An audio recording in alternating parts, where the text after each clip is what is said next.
Is Uncle Toby's the most core Australian surf brand right now? Is support for good core Australian surfers dead? I think we saw Tommy Myers get a Ride of the Year nominee and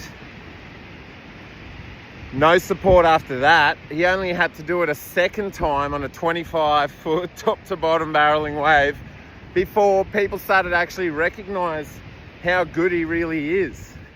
And then the only brand that really jumped on board was Uncle Toby's, which isn't really a surf brand.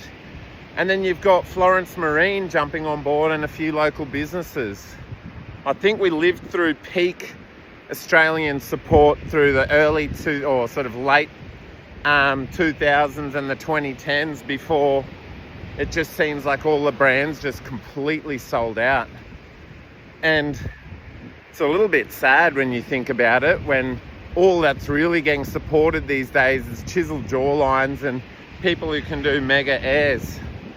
I reckon bring back support for everyone that surfs well, and especially someone like Tommy Myers. And there's so many insanely good core surfers in Oz that deserve more support. You see it in the States, you see it all around the world, and Australia is the one place where the support just doesn't match the quality of the talent. And it's kind of sad. And I think that's what happens when the industry sells out to sort of shareholders and stock markets and so on, and you don't actually get,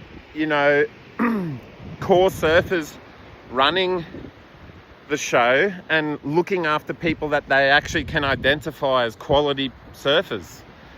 Ran over.